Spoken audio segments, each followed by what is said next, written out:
সুপ্রিয় দর্শক, দেশ এবং দেশের বাইরে কাছে কিংবা দূরে যে যেখান থেকে খামার টিভি দেখছেন, আমি আনিসুজ্জামান।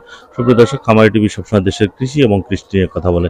খামার টিভি দেশের যে প্রান্তিক যে খামারি তাদের যে দুঃখ দুর্দশা সেই চিত্রই খামার টিভির মাধ্যমে তুলে ধরা হয়। সুপ্রিয় দর্শক, আমরা যেটি বলার চেষ্টা করছি, প্রান্তিক খামারিরা মোটেও ভালো নেই। কারণ হলো মুরগির যে ডিম, সেই উৎপাদিত যে পণ্য সেটি কিন্তু তারা ন্যায্য মূল্যে বিক্রি করতে পারছে না। অর্থাৎ বাজার মূল্য বর্তমানে একটি ডিমের মূল্য 8 টাকা বা 8 টাকা 20 পয়সা, এরকম একটি মুরগির যে ডিমের উৎপাদন মূল্য সেটি আমরা যদি হিসাব করি তাহলে দেখা যায় যে একটি ডিমের উৎপাদন মূল্য প্রায় 10 টাকার মতো। তো সেক্ষেত্রে একটি ডিম প্রতিনিয়ত খামারি কিন্তু 2 টাকা লোকসান করতে, এরকম যদি লোকসান করতে থাকে, আপনাদের দেখাতে থাকে যে এই খামারটা কত বড় একটি খামার। এখানে প্রায় 2500 মুরগি এখানে আছে। তাহলে প্রতিদিন যদি এখানে 2 টাকা পিস যদি ডিম, এখানে প্রায় 2100 ডিম প্রতিদিন উৎপাদিত হয় এখানে, তাহলে 21 দুগুণে 4200 টাকা প্রতিদিন লস। অর্থাৎ খামারিরা কিন্তু এভাবে চলতে থাকলে একসময় দেখবেন যে প্রান্তিক খামারি আর কেউ থাকবে না। অর্থাৎ যারা থাকবে তারা কিন্তু লেয়ার, যারা কর্পোরেট যে কোম্পানি, কারণ তারা খাদ্য উৎপাদন করে, বাচ্চা উৎপাদন করে, তারাই এই যে সেক্টর এখানে টিকে থাকতে পারবে। কারণ তাদের যে প্রোডাকশন কস্ট অর্থাৎ উৎপাদন খরচ আমাদের চেয়ে, অর্থাৎ প্রান্তিক খামারিদের চেয়ে অনেক কম। একসময় দেখা যাবে যখন এই প্রান্তিক খামারি থাকবে না, তখন তাদের যে উৎপাদিত পণ্য আমাদের একচাটিয়া বাজার, যেরকম সোনার বাজার হয়, আমরা সেখানে গেলে শুধুমাত্র ক্রেতা থাকে, বিক্রেতা অনেকজন।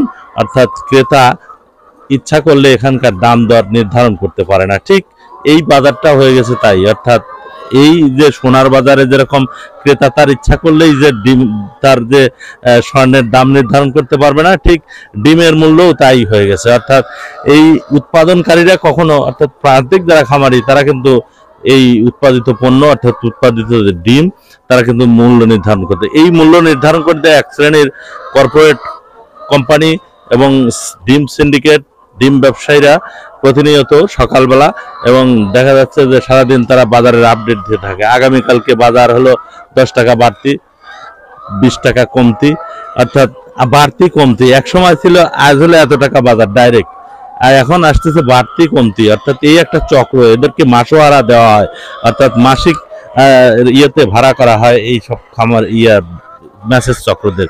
অর্থাৎ সিন্ডিকেটের কবলে এই প্রান্তিক যারা খামারি এখন বর্তমানে এই দেখতে পাচ্ছেন যে বিশাল একটি খামার, এই খামারটা এখন বর্তমানে আপনাদের যেটি দেখাচ্ছি যে সারা বাংলাদেশে প্রায় 80% যারা খামারি আছে, আর 20% হলো কর্পোরেট কোম্পানি।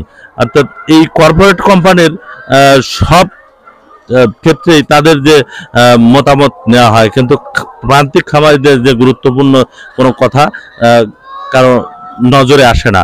অর্থাৎ আমরা যারা প্রান্তিক খামারি আছি, এই প্রান্তিক খামারি দেশের 80% পুষ্টির চাহিদা নিবারণ করে থাকে, আর 20% তারা হলো কর্পোরেট কোম্পানি। কিন্তু দেখা যাচ্ছে সব নিয়ন্ত্রণ করতেছে এই 20%। এইভাবে নিয়ন্ত্রণ করতে থাকলে আমাদের মতো প্রান্তিক খামারিদের আর টিকে থাকার কোনো রাস্তা থাকবে না। সুপ্রিয় দর্শক, আমরা খামারি টিভির মাধ্যমে সবসময় যে প্রান্তিক খামারি তাদের দুঃখ দুর্দশার চিত্র তুলে ধরছি।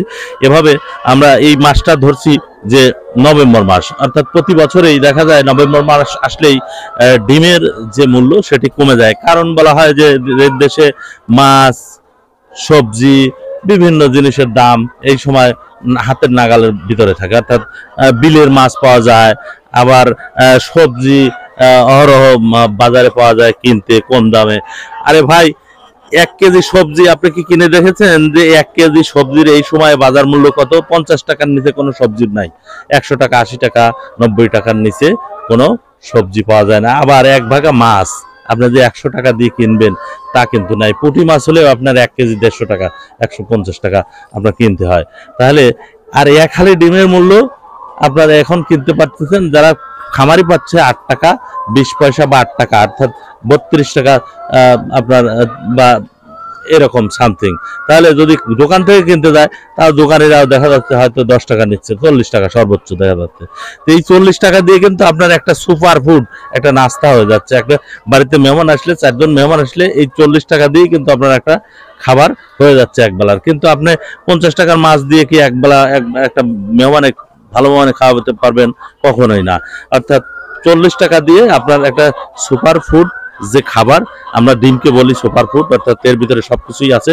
তো এটা কিন্তু আমরা পাচ্ছি। তাহলে এই দামের মধ্যে আমরা যখন এটা পাচ্ছি, তাহলে এই খামারিরা যখন টিকবে না, অর্থাৎ ভোক্তারা যা সন্তুষ্ট হচ্ছে, ভোক্তা সন্তুষ্টই কিন্তু মূল লক্ষ্য না। দেশের যে কৃষি, যারা কৃষি পণ্য উৎপাদন করে তাদেরকেও মূল্য দিতে হবে, তা নাহলে এই প্রান্তিক খামারি, প্রান্তিক কৃষি একসময় জ্বলে যাবে।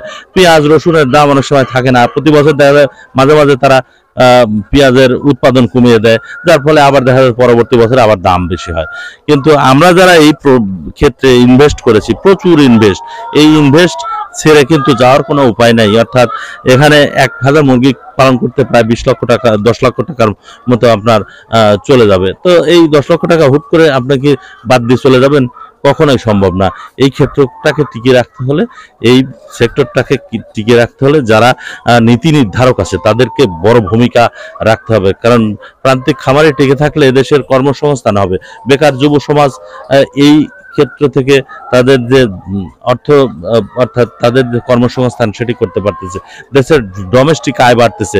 আমাদের পার্শ্ববর্তী দেশ বলা হয় ইন্ডিয়া। ইন্ডিয়ায় একটা ডিমের দাম উৎপাদন খরচ 5 টাকা, আর আমাদের দেশে একটা ডিমের উৎপাদন খরচ প্রায় 10 টাকা। কেন? কারণ আছে। কারণটা হলো মূলত উৎপাদন খরচ হলো মূল খরচ, যেটা যায় সেটা হলো খাদ্য। অর্থাৎ আমাদের দেশে এক বস্তা বর্তমানে লেয়ার খাদ্যের দাম হলো 27-28-29 টাকা কোম্পানি ভেদে, আর ইন্ডিয়া 1400 টাকা। তো তাদের উৎপাদন খরচ কম হবে নিশ্চয়ই। তাহলে আমাদের যে এই কম উৎপাদন, যে খরচ বেশি, এই নজরটা কেউ দেয় না। কর্পোরেট কোম্পানিরা খাদ্য উৎপাদন করে, বাচ্চা উৎপাদন করে, সব কিছুই তারা উৎপাদন করে, আমরা কিন্তু সেটা করতে পারি না, যার কারণে আমাদের উৎপাদন মূল্য বেশি। আর প্রতিযোগিতায় আমরা এই খাতে টিকে থাকতে পারবো না। এই খাতটিকে যদি সরকার সুনির্দিষ্ট নীতিমালার মধ্যে না দেখে, তাহলে এই খাতটি ধ্বংস হবে। সুপ্রিয় দর্শক, আপনারা এই ভিডিওটা যদি ভালো লাগে এবং প্রান্তিক খামারিদের কথা চিন্তা করে ভিডিওটা সবার মাঝে ছড়িয়ে দেবেন। এবং প্রান্তিক খামারি কখনো কিন্তু তাদের যে উচ্চ মুনাফা সেটা কিন্তু লাভ করার চেষ্টা করে না, এটা লাভ করে ব্যবসায়ীরা। প্রান্তিক খামারি সবসময় চায় তারা তাদের যে জীবন মান, তাদের যে কোনো মতে রুটি রুজির ব্যবস্থা তারা যেন করতে পারে, সেটাই তারা চায়। তো আজকের মতো এই খামারিদের দুঃখ দুর্দশার যে চিত্র আপনাদের তুলে ধরলাম। খামারি টিভির সাথেই থাকুন এবং খামারি টিভির ভিডিও নিয়মিত পেতে চ্যানেলটিকে একটি সাবস্ক্রাইব করে লাইক, কমেন্ট এবং শেয়ার করে সাথে থাকবেন। বিদায় নিচ্ছি আমি আনিসুজ্জামান, দেখা হবে আবার ইনশাল্লাহ। আসসালামু আলাইকুম ওয়া রাহমাতুল্লাহি ওয়া বারাকাতুহু।